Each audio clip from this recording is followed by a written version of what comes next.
बड़ी खबर, थलपति विजय, एक सेकंड, थलपति विजय सिंगल लार्जेस्ट पार्टी बन गई है इस समय तमिलनाडु के अंदर 60 सीटों पर आगे चल रही है। सिंगल लार्जेस्ट पार्टी थलपति विजय, ये गेम ऑन हो गया है, यानी ये बड़ा शॉकर है, ये बड़ा शॉकर है तमिलनाडु के लिए। टीवी के नंबर 1 पे टीवी के नंबर 1 पे जोसेफ विजय चंद्रशेखर इस वक्त सबसे बड़ी पार्टी के साथ आगे ये चल रहे हैं। बहुत बड़ी खबर है, इससे बड़ी खबर नहीं हो सकती। तमिलनाडु में होती नहीं थी, इस बार हो गई है, हो रही है और किशोर, आगे चल रहे हैं। इसका मतलब ये है कि द्रविडियन पॉलिटिक्स से अब भी मूव हुआ है तमिलनाडु। नहीं, विजय की भी द्रविडियन पॉलिटिक्स एक तरह से जो कोर द्रविडियन पॉलिटिक्स थी उससे मूव हुआ है, और टीवी के का फैक्टर बहुत बड़े तरीके से काम कर रहा है। उधर कांग्रेस 20 का आंकड़े को छूती हुई असम के अंदर 69 पे भारतीय जनता पार्टी, अगर ये टीवी के 61 पे, 61 पे टीवी के, डीएमके 51 पे है। अगर टीवी के, अगर इन दोनों में से किसी को भी जरूरत पड़ती है सरकार बनाने के लिए, टीवी के को अगर जरूरत पड़ती है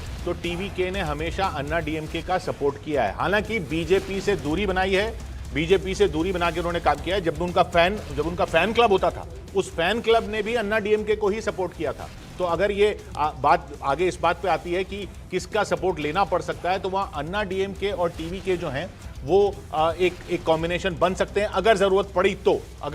एलडीएफ यूडीएफ में अब यूडीएफ 80 के आसपास जाती हुई, एलडीएफ 56 पर रुकती हुई, लेकिन ऐसा लग रहा है। और पुडुचेरी में 22 पे भारतीय जनता पार्टी, कांग्रेस 6 पर आती हुई दिख रही है। पुडुचेरी और असम में कोई कॉन्टेस्ट दिख नहीं रहा है। पुडुचेरी, बंगाल में कंटेस्ट है, तमिलनाडु में कंटेस्ट है, और केरल में कंटेस्ट है। जी कुछ बोल सकते हूँ? जी बादल दा बोलिए। देखिए 293 सीट का जो रिजल्ट निकला है, देखिए आप देखिए आधा घंटा से मैं देख रहा हूँ। भैनिश कुमार का काम देखिए, 233 के अटक गए, उसके बाद आगे नहीं बढ़ रहा है आधा घंटा से, और 120, 108, 119, 110 ऐसे दिखा रहा है बंगाल में। और दूसरा बात है, दिलीप दा वहाँ पर बैठे बैठे बहुत बड़ा बातें कर रहे थे बंगाल के बारे में। एक बार जीता, 2 बार हारा। और तीसरा बात है, मैं बहुत जिला है, बहुत विधानसभा है जहाँ से कुछ आंकड़ा कुछ भी नहीं दिखा रहा है। इसका मतलब क्या है? सबसे बड़ा बात दिलीप घोष को मैं कहना चाहता हूँ, पिछली बार भी हर बूथ में सीसीटीवी कैमरा था, तो छापा वोट कैसे आ गया? क्यों झूठ बोल रहा है दिलीप घोष, एक सीनियर पॉलिटिशियन के? हर दिन बंगाल में हिंसा फैलाने का काम ये दिलीप घोष ने बार किया। एक हफ्ता पहले बोला बम मरेगा, दिलीप घोष खुद का एक हफ्ता पहले बम मरेगा। प्रधानमंत्री ने वो झारग्राम से बीजेपी आगे चल रही है, पश्चिम बंगाल में झारग्राम से भारतीय जनता पार्टी की बढ़त देखने को मिल रही है। तो अनंत विजय झालमुड़ी बनवा के दें आपको भी, यहाँ पर है। मुझे लगता है अमीश जी की जो झालमुड़ी, सर हिंदी में बोलिए ना। मैं ये कह रहा हूँ अमीश जी, झालमुड़ी का झाल किसको लग रहा है ये देखने वाली बात है। झालमुड़ी का झाल किसको लग रहा है? झालमुड़ी में जो झाल होता है ना, वो झाल लगता है मुझे इस बार तृणमूल कांग्रेस के पास चला गया, मुड़ी बीजेपी के पास आ गया है। तो मुझे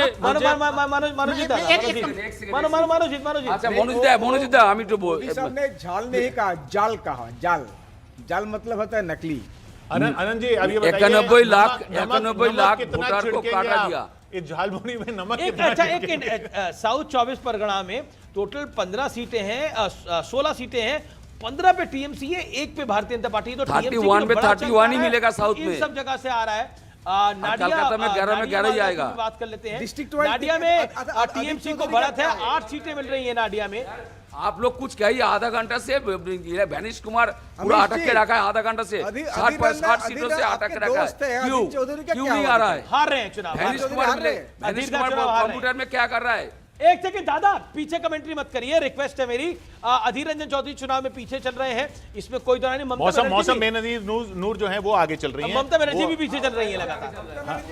तो पोस्टल बैलेट में एक राउंड में हुआ था भाई, वो क्यों अभी भी पीछे चल रही है ममता बनर्जी?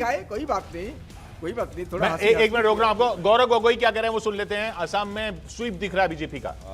फीडबैक हमको मिला है, वो वोटों के द्वारा उसका जो उभरेगा उसके हम नज़र रखेंगे। हर राउंड पे हम नज़र रखेंगे। पूरे प्रदेश भर में हमने विभिन्न प्रकार के ऑब्जर्वर्स हमने भेजे हैं, ताकि कहीं भी अगर किसी भी राउंड में, किसी भी क्षेत्र में कोई भी अगर कमज़ोरी दिखती है प्रशासन के तरफ से, तो तुरंत हमको वो इन्फॉर्मेशन, वो जानकारी हमें मिलेगी। सर, अब तक के रुझानों में पूरे असम से क्या अपडेट आपके पास हैं? देखिए, अभी तो अभी पहला राउंड ही हुआ है, इसलिए जहाँ तक सुबह की बात करें कि स्ट्रांग रूम से जाते काउंटिंग सेंटर तक ले जाते वक्त हमने सारे जो हमारे पार्टी के लोग हैं उनसे हमने जानकारी ली कि क्या ट्रांसपोर्टेशन में कोई।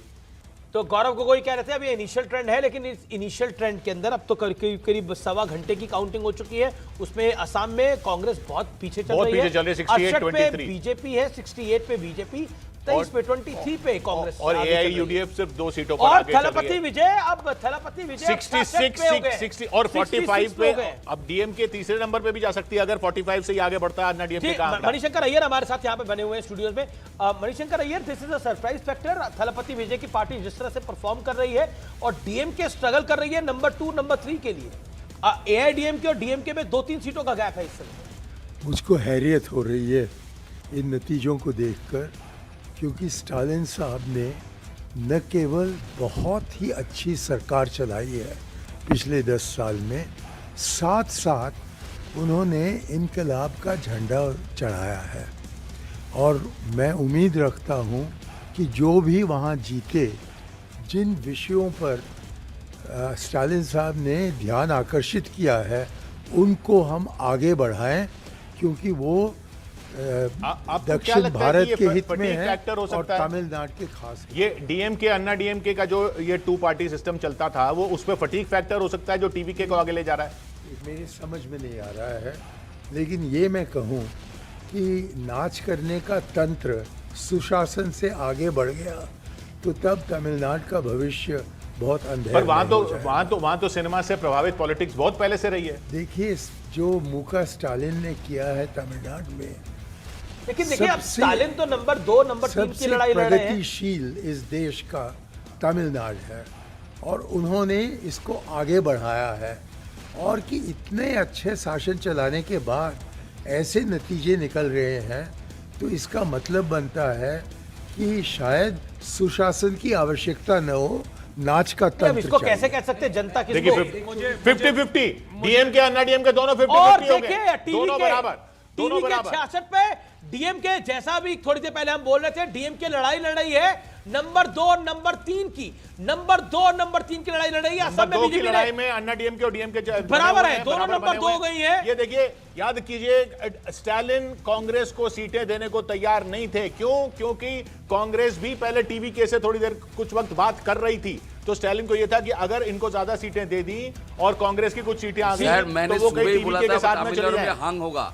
मैंने सुबह ही बोला था तमिलनाडु में हैंग हो सकता है। लेकिन अब किसी को बीजेपी majority नहीं मिलेगा। असम के अंदर किसी को 73 के majority आंकड़े नहीं को छूती मिलेगा। हुई, बीजेपी 73 के और आंकड़े को कांग्रेस छूती हुई, सिर्फ- कांग्रेस- कांग्रेस कांग्रेस 22 सिर्फ- पे रुकती हुई। कांग्रेस सिर्फ कांग्रेस के 22 लिए वाकई ये चुनाव सिर्फ केरल को छोड़ दे तो कहीं कुछ नहीं है। डीएमके